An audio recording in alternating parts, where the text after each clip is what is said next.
ಚುನಾವಣೆ ಬಂದಾಗ ಮನೆ ಮನೆಗೆ ಬಂದು ಮತ ಕೇಳುವ ಜನಪ್ರತಿನಿಧಿಗಳೇ ಈ ಓಟುಗಳ ಹಿಂದೆ ಇರುವ ಬಡವರ ಹಸಿವು ಮತ್ತು ಕಣ್ಣೀರು ಕಾಣಿಸೋದೇ ಇಲ್ವಾ ನಿಮ್ಗೆ ಅಂತ. ದೇಶಕ್ಕೆ ಸ್ವತಂತ್ರ ಬಂದು 7 ದಶಕಗಳೇ ಕಳೆದಿದ್ರು ಇಂದಿಗೂ ಸೂರು ಮತ್ತು ಒಂದು ಹೊತ್ತಿನ ಅನ್ನಕ್ಕಾಗಿ ಹೃದಯವರು ಕಣ್ಣು ಸರಿಯಾಗಿ ಕಾಣದಿದ್ರು, ಕಾಲುಗಳು ನಡುಗ್ತಾ ಇದ್ರು, ಕೇವಲ ಒಂದು ರೇಷನ್ ಕಾರ್ಡ್ಗಾಗಿ ಸರ್ಕಾರಿ ಕಚೇರಿಗೆ ಅಲಿದಾಡ್ತಿರೋದು ವ್ಯವಸ್ಥೆಯ ದುರಂತಕ್ಕೆ ಹಿಡಿದ ಕನ್ನಡಿ ಅಂತಾಗಿದೆ.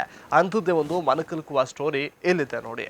ತುಮಕೂರು ಜಿಲ್ಲೆಯ ಚಿಕ್ಕನಾಯಕನಹಳ್ಳಿ ತಾಲೂಕಿನ ಸೋಮನಹಳ್ಳಿ ಎಂಬ ಪುಟ್ಟ ಗ್ರಾಮವದು.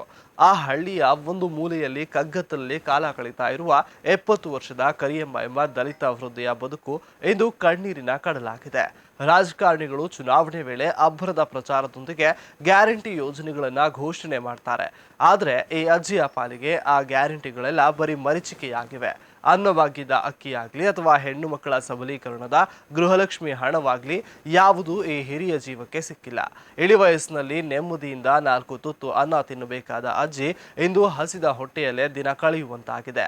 ಅಜ್ಜಿ ವಾಸವಿರುವ ಪುಟ್ಟ ಗುಡಿಸಲು ಮಳೆ ಬಂದ್ರೆ ಸಾಕು ನರಕ ಸದೃಶವಾಗುತ್ತೆ. ಸೋರುವ ಸೂರಿನಡಿಯಲ್ಲಿ ರಾತ್ರಿಯಿಡೀ ನಡುಗುತ್ತಾ ಕೊರಗುವ ಕರಿಯಮ್ಮನ ಗೋಳು ಕೇಳುವವರು ಯಾರೂ ಇಲ್ಲ. ಕೇವಲ ಒಂದು ರೇಷನ್ ಕಾರ್ಡ್ಗಾಗಿ ವೃದ್ಧೆ ಕರಿಯಮ್ಮ ಕಳೆದ 8 ತಿಂಗಳಿನಿಂದ ಸರ್ಕಾರಿ ಕಚೇರಿಗಳಿಗೆ ಅಲಿತಾ ಇದ್ದಾರೆ. ಆದ್ರೆ ನಮ್ಮ ಆಡಳಿತ ಯಂತ್ರದ ಕಟುಕ ಅಧಿಕಾರಿಗಳಿಗೆ ಈ ವಯೋವೃದ್ಧಿಯ ಕಣ್ಣೀರು ಕಾಣ್ತಾನೆ ಇಲ್ಲ. ದಾಖಲೆಗಳ ನೆಪವೊಡ್ಡಿ ಹಣ್ಣಾದ ಅಜ್ಜಿಯನ್ನ ಅಲಿಸ್ತಿರುವ ಅಧಿಕಾರಿಗಳ ಅಹಂಕಾರದ ಪರಮಾವಧಿ ಅಮಾನವೀಯತೆಯ ಕಟ್ಟೆ ಹೊಡೆದಿದೆ. ಹೆಸರು ಕರಿಯಮ್ಮ.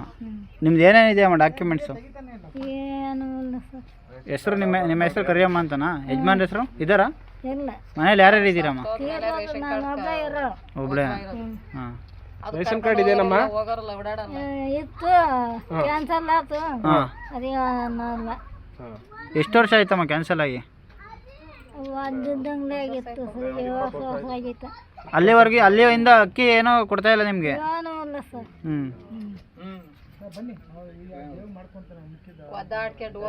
ಪಿಂಚಣಿ ಯಾವ್ದಾರು ಬರ್ತಿದ್ಯಾ? ಪಿಂಚಣಿ ಬರುತ್ತಾ? ಆಧಾರ್ ಕಾರ್ಡ್ ಇದೆಯಾ ನಿಮ್ದು? ಆಧಾರ್ ಕಾರ್ಡ್ ಇಲ್ಲ. ರೆಡಿ ಇದೆಯಾ? Vote ready. ವೋಟ್ ಹಾಕ್ತೀರಾ? ವೋಟ್ ಹಾಕ್ತೀರಾ? ವೋಟ್ ಒಂದು ಮಾಡಿಕೊಟ್ಟಿದ್ದಾರೆ, ಇನ್ನೇನು ಮಾಡಿಕೊಟ್ಟಿಲ್ಲ. ಯಾವ್ದಾರು ಅಧಿಕಾರಿಗಳು ಇಲ್ಲಿ ಬಂದು ಮನೆ ಹತ್ರ ಭೇಟಿ ಕೊಡೋ ಅಂಥದ್ದು ಏನಾದರೂ ಮಾಡಿದಾರ? ಯಾರು ಬಂದ್ರ ಯಾರು ಅಂತ ತಲೆವಾದ್ರು ಬಂದು ಇವಜ್ಜಿ ನೋಡ್ಬೇಕು, ಇವಜ್ಜಿ ಏನಾದ್ರು ಸೌಕರ್ಯ ಮಾಡ್ಬೇಕು ಅಂದ್ರೆ ಒಬ್ಬ ಪುಣ್ಯಾತ್ಮರು ಬಂದೇ ಅಲ್ಲ. ನೋಡಿ ಪುಣ್ಯಾತ್ಮ, ನೀವು ಇವತ್ತು ಹಿಂಗೆ ಈ ತರ ಮಾತು ಬಿಟ್ರೆ ಇನ್ಯಾರು ಈ ತರ ಇದು ಮಾಡಿರ್ಲಿಲ್ಲ, ಸಮೀಕ್ಷೆ ಮಾಡಿರ್ಲಿಲ್ಲ. ನೋಡಪ್ಪ ನೀವೇ ಮಾಡ್ತಾರೆ. ಇಲ್ಲಿ ಈಗ ಜಾತಿ ಗಣತಿ ಎಲ್ಲ ಮಾಡಿದ್ರು, ಇಲ್ಲೆಲ್ಲ ಬಂದಿದ್ದು ಸಮಸ್ಯೆ ಆಗೈತೆ ಅಂತ ಇವತ್ತು ಸರಿಯಾಗಿಲ್ಲ. ಅಲ್ಲ, ಜಾತಿ ಗಣತಿ ಬಂದಾಗ ಈ ಅಜ್ಜಿನೆಲ್ಲ ಕೇಳೋ ಅಂಥದ್ದು ಏನಾರು ಮಾಡಿದ್ರ? ಮಾದಿಗ ಒಳ ಮೀಸಲಾತಿ ಸರ್ವೆ ಮೀಸಲಾತಿಗೆ ಅದು ಸಮೀಕ್ಷೆ ಸರಿಯಾಗಿಲ್ವಂತ. ವಜ್ಜಿನ ಮಾತ್ರ ಮಾಡೇ ಇಲ್ಲ.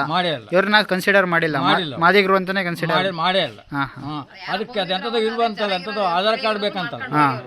ಆಧಾರ್ ಕಾರ್ಡ್ ಅದಕ್ಕೆ ಮೇಷ್ಟ್ರು ಬಂದದ್ದು ಅದು ಸರಿಯಾಗಿಲ್ಲ ಅಂತ ಹೇಳಿ ಅದು ಮೇಲ ಅಧಿಕಾರಿಯಿಂದಲೂ ಫೋನ್ ಮಾಡಿದ್ರು ಮೇಷ್ಟ್ರಿಗೆ. ಅವ್ರು ಬರ್ತೀವಿ ಹೋಗ್ತೀವಿ ಅಂತಂದ್ರೆ ತಿರುಗಿ ಬಂದು ತಿರುಗಿ ಮಾಡಿಲ್ಲ. ಇವ್ರನ್ನ ಜಾತಿ ಗಣತಿಗೆ ಪರಿಗಣನೆ ಮಾಡಿಲ್ಲ, ಮಾಡೇ ಇಲ್ಲ. ಏನು ಇಲ್ವಲ್ಲ ಸ್ವಾಮಿ ಅದಕ್ಕೆ. ಅಲ್ಲ, ಇವರು ಮಾದಿಗ ಸಮುದಾಯ ಅಂತ ನಿಮಗೆ ಗೊತ್ತಾ? ನಮ್ಮ ಜನ ಸ್ವಾಮಿಗಳು ನಮ್ಮ ಮಟ್ಟಿ ಒಳಗೆ ವಾಸದ್ರ ಅಂದಾಗ ನಾವಿನ್ ಸುಳ್ಳು ಅಪಶಬ್ದ ನುಡಿಯೋಕ್ಕಾಗತ್ತ? ಮತ್ತೆ ಇರೋದು ನೇರವಾಗಿ ಮಾತಾಡ್ಬೇಕಾನೇನಪ್ಪ. ಮತ್ತೆ ಜನಪ್ರತಿನಿಧಿಗಳಿಗೆ ಈ ಅಜ್ಜಿ ಕೇವಲ ಒಂದು ವೋಟ್ ಅಷ್ಟೇ. ಚುನಾವಣೆ ಸಮಯದಲ್ಲಿ ಕೈ ಮುಗಿದು ಬರುವವರು ಗೆದ್ದ ನಂತರ ಇಂತಹ ದೀನ ದಲಿತರ ಬದುಕನ್ನ ಕಗ್ಗತ್ತಲಿಗೆ ತಳ್ಳುತ್ತಾರೆ. ಮನೆ ಬಾಗಿಲಿಗೆ ಸೌಲಭ್ಯ ತಲುಪಿಸಬೇಕಾದ ಅಧಿಕಾರಿಗಳು ವೃದ್ಧೆಯನ್ನ ಕಚೇರಿಯಿಂದ ಕಚೇರಿಗೆ ಅಲಿದಾಡಿಸ್ತಿರೋದು ನಾಚಿಕೆಗೇಡಿನ ಸಂಗತಿ. ಹೊಟ್ಟೆಗೆ ಅನ್ನವಿಲ್ಲದೆ, ತಲೆಯ ಮೇಲೆ ಗಟ್ಟಿ ಸೂರು ಇಲ್ಲದೆ ಅಜ್ಜಿ ಇಂದಿಗೂ ನ್ಯಾಯಕ್ಕಾಗಿ ಕಾದು ಕುಳಿತಿದ್ದಾರೆ. ಈ ಶೋಷಿತೆಯ ಕಣ್ಣೀರಿಗೆ ಕೊನೆ ಯಾವಾಗ ಎಂಬುದೇ ಪ್ರಶ್ನೆಯಾಗಿದೆ. ನೋಡಿದ್ರಲ್ಲ ವೀಕ್ಷಕರೇ, ಇದು ಒಬ್ಬ ಅಜ್ಜಿಯ ಕಥೆಯಲ್ಲ. ಇಂದಿಗೂ ಹಳ್ಳಿಗಾಡಿನಲ್ಲಿ ಸೌಲಭ್ಯಗಳಿಂದ ವಂಚಿತವಾಗಿರುವ ಸಾವಿರಾರು ಶೋಷಿತರ ನೋವಿನ ಧ್ವನಿ. ಫೈಲುಗಳ ನಡುವೆ ಸಿಲುಕಿರುವ ಬಡವರ ಹಸಿವು ಅಧಿಕಾರಿಗಳಿಗೆ ಆದಷ್ಟು ಬೇಗ ಅರ್ಥವಾಗಲಿ. ಕಟುಕ ಮನಸ್ಸಿನ ಅಧಿಕಾರಿಗಳು ಇನ್ನಾದರೂ ಎಚ್ಚೆತ್ತುಕೊಂಡು ಈ ನೊಂದ ಜೀವದ ಕೊನೆಯ ದಿನಗಳಲ್ಲಾದರೂ ಅಜ್ಜಿಯ ಬದುಕಿಗೆ ಬೆಳಕಾಗಲಿ ಎಂಬುದೇ ನಮ್ಮ ಆಶಯ.